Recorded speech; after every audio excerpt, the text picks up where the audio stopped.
championships of the world. The belts being displayed right here in front of me. Our two distinguished fighters backstage ready to come out along with their trainers as Premier Boxing Champions proudly presents two of the best fighters in the world ready to collide for one of the most significant and competitive matchups of the year as the undefeated reigning champion, The Truth, Errol Spence Jr., ready to defend his crowns against the challenger, two-division world champion Danny Swift Garcia. Bringing to your attention, this event comes to you live from the spectacular AT&T Stadium in Arlington, Texas, featuring a live audience in attendance with social distancing and extreme health measures in place. And tickets are available on SeatGeek.com. Our promoters for this event, TGB Promotions, Man Down Promotions, and DSG Promotions. Our pay-per-view event commences at 9 p.m. Eastern Time, 6 p.m. Pacific Time. And we also want to bring to your attention, we have three exciting matchups leading up to our main event of the evening. Our valued sponsors: Proper Number 12 Irish Whiskey, the finest, the tastiest, the smoothest liquid gold in the world, and O'Reilly Auto Parts.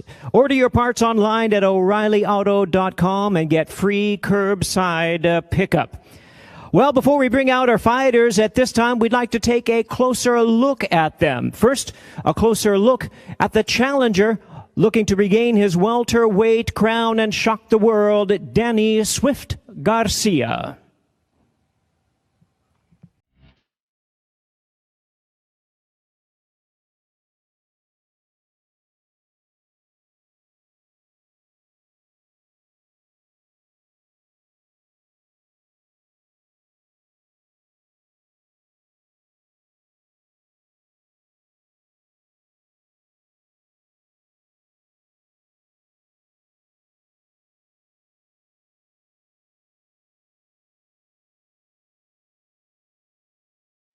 And now, ladies and gentlemen, trained by his father, Angel Garcia from Philadelphia, Pennsylvania, with a record of 36-2, 21 knockouts, he'll be making his 9th world title appearance. Here is, ladies and gentlemen, the distinguished two-division champion of the world, Danny Swift Garcia.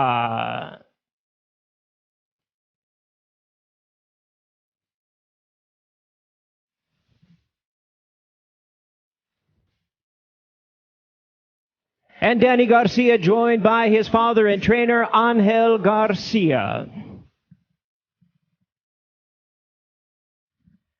And now, ladies and gentlemen, let's take a closer look at the defending world champion making a remarkable return to the ring. Ladies and gentlemen, here is the reigning and defending WBC and IBF welterweight champion of the world, The Truth, Errol Spence Jr.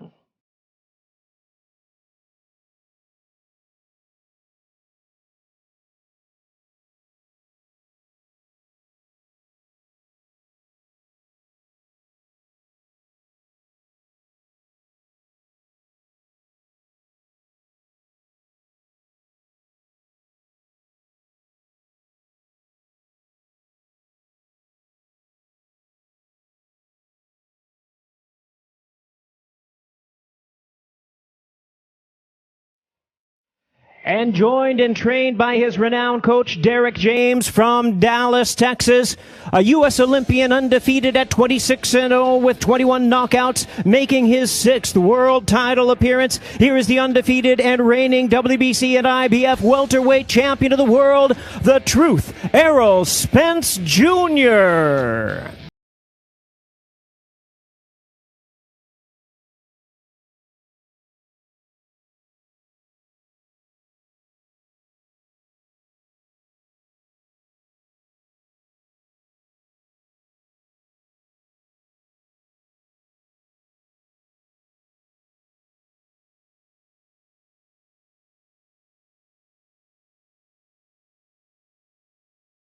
And there they are, ladies and gentlemen, the main event of the evening, 12 rounds, WBC and IBF welterweight championship of the world. And now back to Ray Flores, handle the Q&A session. Ray, all you.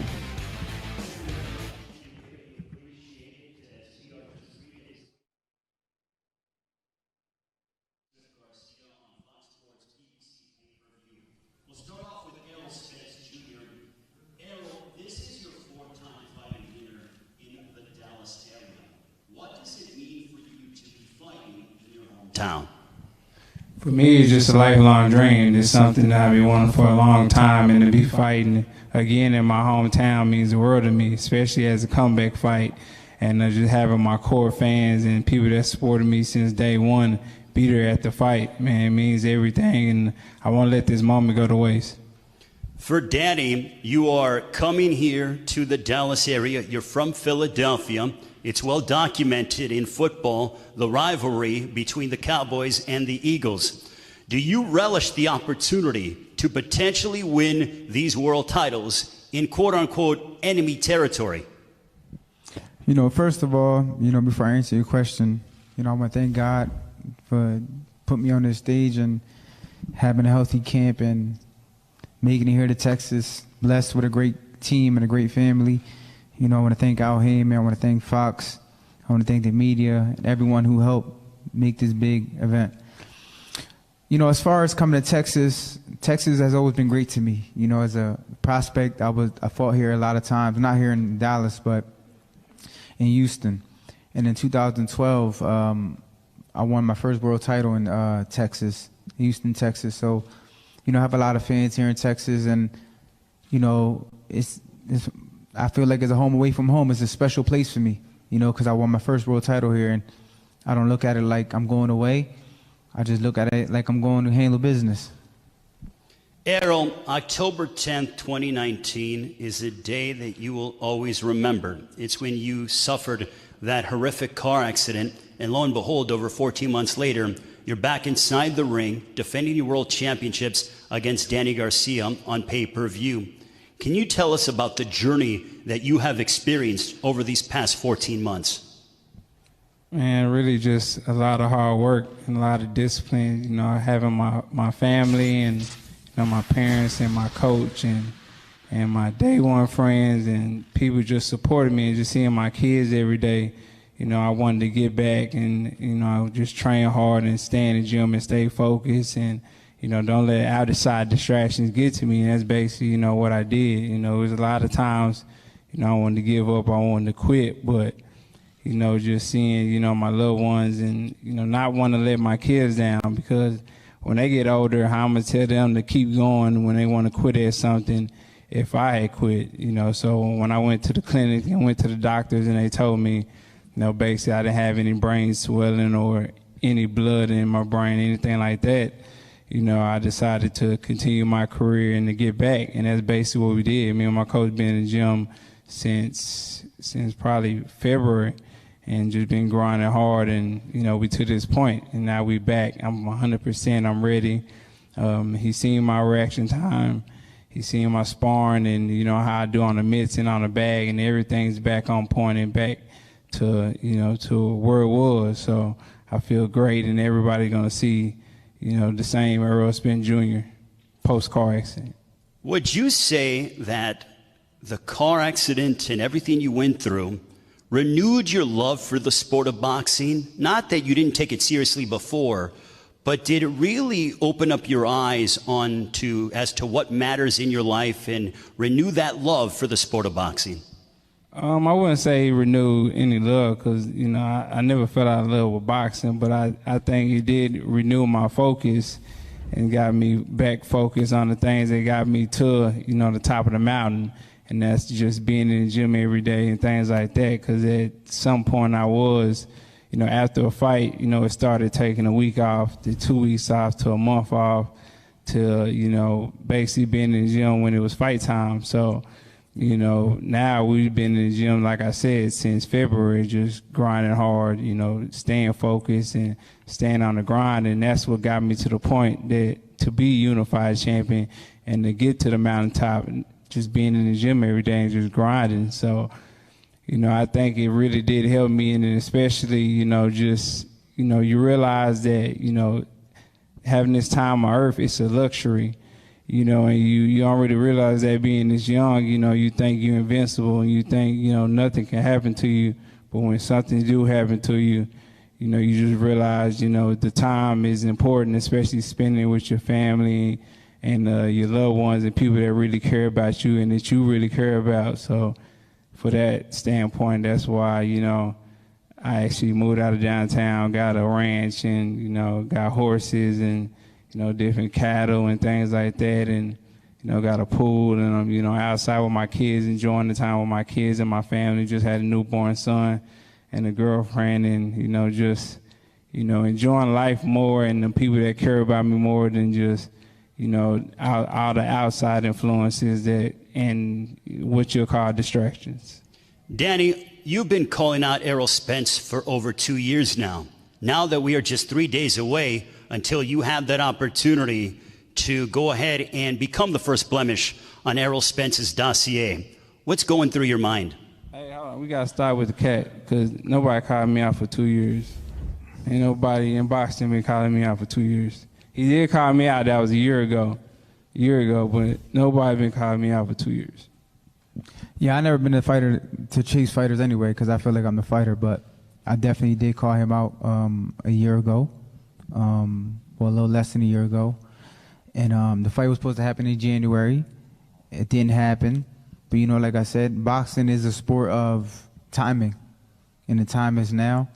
I feel great. Had a tremendous camp. You know, I did everything I was supposed to do. Now it's just time to go out there on Saturday night and do what I do best and win. Errol, you could have easily, in your comeback fight, taken a tune-up. Instead, you wanted Danny Garcia. Why so?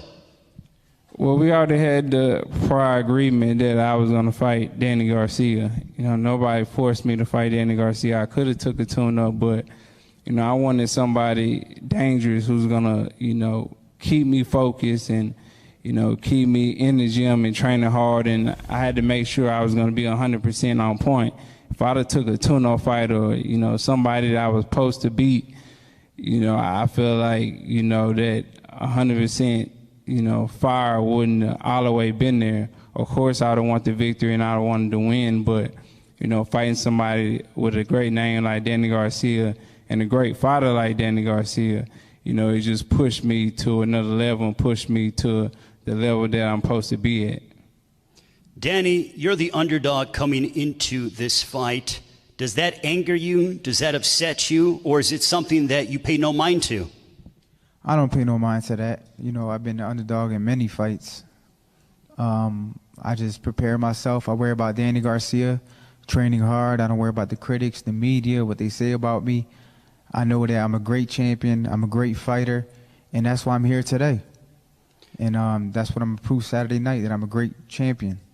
Well, speaking of champion, you haven't been a welterweight champion for a few years. How much do you crave once again putting gold around your waist? You have that opportunity on Saturday night. Oh, it's a very great opportunity. You know, there's no feeling in the world like winning. And winning a world title is the best feeling in the world. You know, you can't take that for granted. I took it for granted a few times, and, you know, it got the best of me. But you know what? In this world, you learn off your mistakes. You become a better person. You become a better man. And that's why I'm here today. And Errol, when it comes to your training, your trainer, Derek James, has told me on numerous occasions that you are hitting harder than what you ever have over the course of your professional career. Why is that so? I don't know. I feel like, I don't know about hitting harder, but I do feel like, you know, I'm sharper than, you know, I ever was. And, you know, I'm making weight easier than I ever did before. And I just feel like, you know, the focus is there. And the focus is there, like, you know, when I started my professional career, to get to this level. So, you know, I just feel like I got a renewed focus and, you know, everything's clicking. And basically, I'm eating, sleeping, and pooping. Boxing. Errol, this is your third straight fight on PBC Fox Sports pay-per-view. What does it mean for you to be headlining a card of this magnitude? It means everything. Like I said at the beginning of my career, I used to say all the time on social media, you know, tables turn. You know, a lot of these guys didn't want to let me in. Well, you know, I'm finally in, and, you know, fighting that on Fox pay-per-view, I feel like that's just the upper echelon. That's where the top fighters are fighting. And for me to get this opportunity over and over, I mean, it's great for me. It's great for my career, and I love it. So I just got to continue to do what I've been doing, and that's winning. Danny, you fought on big cards before, but this is the first time that you are headlining on pay-per-view. Does it feel any different? Is there any extra added specialness to this opportunity? Yeah, we definitely know what's at stake. You know, we work hard every day in the gym. We push ourselves to the limit. We know this is the biggest stage, but I've been here before many times. You know, I've been headlining fights for 8 years straight, you know, at a championship level. So, you know, the only thing that's different is just the pay-per-view. People just got to buy it. But I've always been a top-level fighter, always been fighting at this stage, and I'm just, you know, taking it like another fight.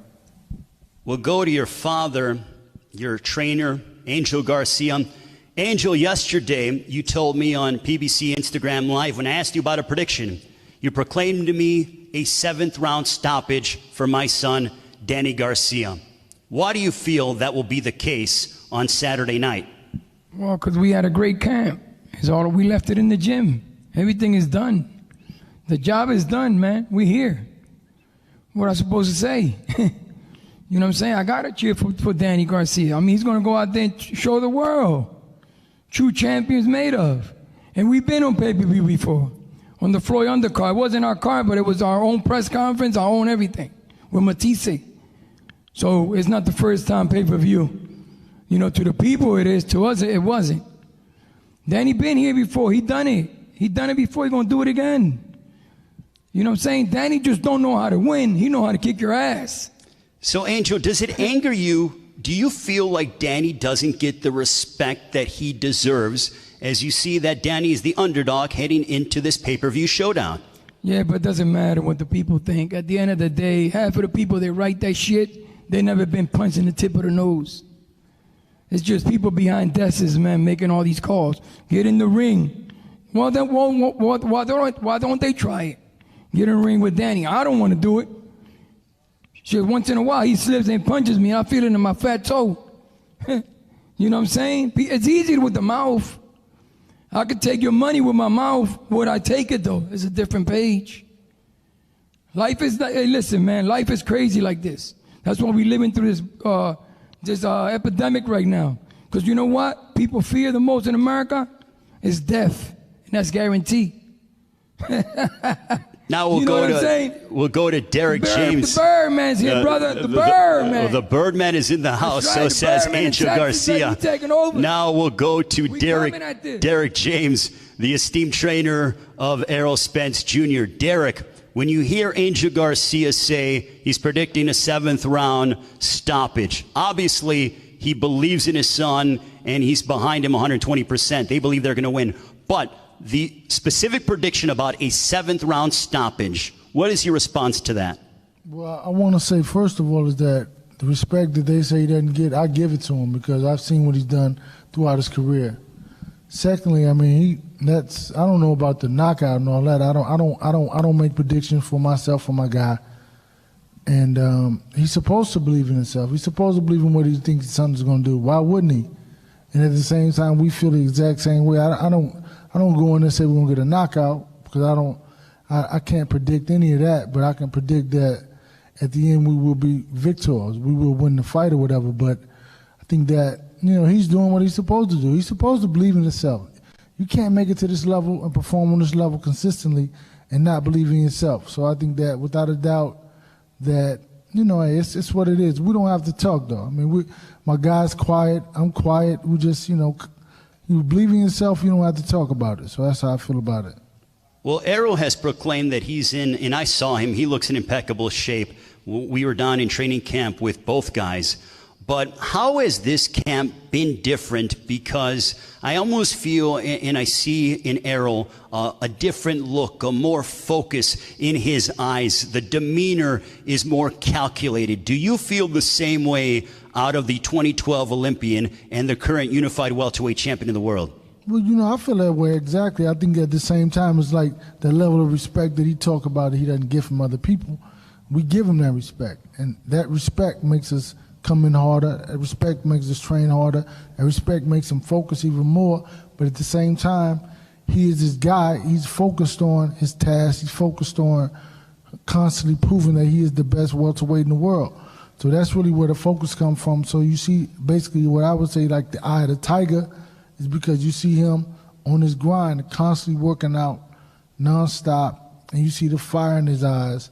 And that's what it really is. So it's not so much about all the other things. It's about his focus. It's about his respect for himself, respect for Danny Garcia in the game, and how, you know, respect makes you beat people. Respect keeps you honest.